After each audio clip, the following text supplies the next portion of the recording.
Operating system के lecture series में आज हम ऑपरेटिंग सिस्टम के स्ट्रक्चर के बारे में डिस्कस करेंगे कि ऑपरेटिंग सिस्टम का जो प्रेजेंटेशन अगर हम देखें डायग्रामेटिकली तो वो कितने टाइप से किया जा सकता है, इसके बारे में इस लेक्चर्स में बताया जाएगा। तो अगर हम ऑपरेटिंग सिस्टम के स्ट्रक्चर को क्लासीफाई करें तो पहला जो स्ट्रक्चर आता है उसे सिंपल स्ट्रक्चर बोलते हैं, और उसके बाद सेकेंड जो रहता है वो मोनोलिथिक अप्रोच होती है स्ट्रक्चर की, मोनोलिथिक स्ट्रक्चर बोलते हैं उसको। और थर्ड जो होता है वो लेयर्ड स्ट्रक्चर होता है या लेयर्ड अप्रोच होती है। तीन टाइप के स्ट्रक्चर नॉर्मली यूज़ किए जाते हैं ऑपरेटिंग सिस्टम में। तो सबसे पहला जो था सिंपल स्ट्रक्चर, ये पुराने ऑपरेटिंग सिस्टम में यूज़ किया जाता था, जो MS-DOS वगैरह हुआ करते थे। इसमें भी 4 सेक्शन में यहाँ डिफाइन कर रखा है इसको। जो सबसे लास्ट वाला सेक्शन है बिल्कुल नीचे, तो वहाँ रोम और बायोस या डिवाइस ड्राइवर्स रहते हैं। उसके जस्ट ऊपर MS-DOS डिवाइस ड्राइवर, ये एग्जांपल हमने MS-DOS ऑपरेटिंग सिस्टम के रिस्पेक्टिवली ले रखा है, तो उसके MS-DOS डिवाइस ड्राइवर्स होंगे जो कम्युनिकेट करेंगे रोम और बायोस से। उसके जस्ट ऊपर सिस्टम प्रोग्राम्स होते हैं, और system program device MS-DOS device driver से भी कम्युनिकेट करते हैं, और साथ ही साथ रोम बायोस डिवाइस ड्राइवर से भी कम्युनिकेट कर सकते हैं। एंड देन होता है सबसे अपर वाली साइड में application program.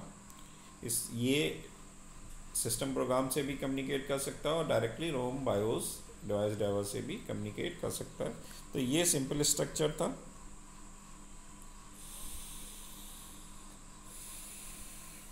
Operating system MS-DOS या यूनिक्स में वेल डिफाइंड स्ट्रक्चर नहीं था, कुछ चीज़ ढंग से स्ट्रक्चर डिफाइन किया गया था, और ना ही कोई CPU एग्जीक्यूशन मोड था। सो इसमें एरर की पॉसिबिलिटीज़ ज़्यादा रहती थी और सिस्टम क्रैश की भी पॉसिबिलिटी ज़्यादा हुआ करती थी। उसका सेकेंड जो आता है वो मोनोलिथिक अप्रोच आती है, जिसमें सिस्टम की फंक्शन कॉल के द्वारा OS की फंक्शनैलिटी को इन्वोक किया जाता है, और ये सारा फंक्शन जो है परफॉर्म होता है विद इन ए कर्नल।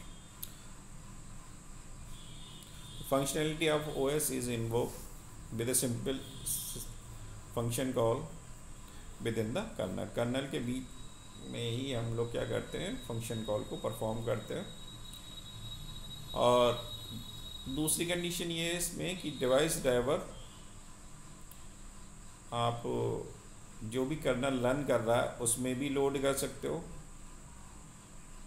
आसानी से, जबकि पुराने में हम रनिंग कंडीशन में कोई भी डिवाइस ड्राइवर नहीं अपलोड कर सकते थे या इंस्टॉल कर सकते थे। इसका एग्जांपल आप इस ढंग से दे सकते हो, अगर आपने पुराने माउस या कीबोर्ड के PS2 वाले पोर्ट देखे हो, अगर आप अभी इस टाइम में USB वाले पोर्ट का यूज़ करके माउस और कीबोर्ड को जोड़ते हो, तो अगर ऑपरेटिंग सिस्टम स्टार्ट है Windows 10, 7 या जो भी आप ऑपरेटिंग सिस्टम यूज़ कर रहे हो, और उसमें USB के थ्रू अगर आपको कोई अलग से लैपटॉप में डेस्कटॉप पे माउस डालते हो तो विद इन 30 सेकेंड में वर्क करना स्टार्ट कर देता है। लेकिन पहले ऐसा नहीं होता था कि आपको अगर कोई नई डिवाइस आपने अटैच करी हो सिस्टम पे, तो आपको दोबारा से सिस्टम रीस्टार्ट करना पड़ता था, तब वो डिवाइस जो है वर्किंग करना स्टार्ट करती थी। तो ये दोनों डिफरेंस थे पुराने और मोनोलिथिक अप्रोच या नई जो भी अप्रोचेज यूज़ हो रही हैं उनमें। इसका जो स्ट्रक्चरल अगर आप डायग्रामेटिकली रिप्रेजेंटेशन में दोगे तो कुछ ढंग से है कि बीच में OS सिस्टम कॉल इंटरफेस है, उसके नीचे डिवाइस ड्राइवर्स और मोनोलिथिक कर्नल मॉड्यूल है, यानी कि कर्नल और डिवाइस ड्राइवर्स नीचे वाले सेक्शन में, और जस्ट उसके ऊपर लाइब्रेरीज और एप्लीकेशंस प्रोग्राम है जिनके थ्रू जो यूज़र है वो इंटरेक्ट कर सकता है। तो नीचे वाले सेक्शन में अगर हम देखें तो मोनोलिथिक कर्नल मॉड्यूल में जो भी ऑपरेटिंग सिस्टम की बेसिक फंक्शनैलिटी थी वो परफॉर्म होती थी। प्रोसेस मैनेजमेंट हो गया, मेमोरी मैनेजमेंट हो गया, फाइल मैनेजमेंट, डिवाइस मैनेजमेंट, इस टाइप की फंक्शनैलिटी यहाँ पर परफॉर्म होती है। और जस्ट उसके ऊपर ट्रैप टेबल है and it is interface with the OS system call, interface से है ये। और ये OS सिस्टम कॉल इंटरफेस के थ्रू आप लाइब्रेरी, कमांड, एप्लीकेशन प्रोग्राम या अदर प्रोग्राम्स को कर्नल के थ्रू कर्नल से कम्युनिकेट करा सकते हैं और जिससे यूज़र इंटरेक्ट कर सकता है। तो ये मोनोलिथिक अप्रोच थी जो लिनक्स और यूनिक्स के करंट सिस्टम में यूज़ की जाती है। उसके बाद जो सबसे ज़्यादा यूज़ होने वाली है, जो वर्किंग में है सबसे ज़्यादा, वो लेयर्ड अप्रोच है। Third, this approach break up the operating system into a different layers. Different layer में आप यहाँ पर डिवाइड कर रखा है।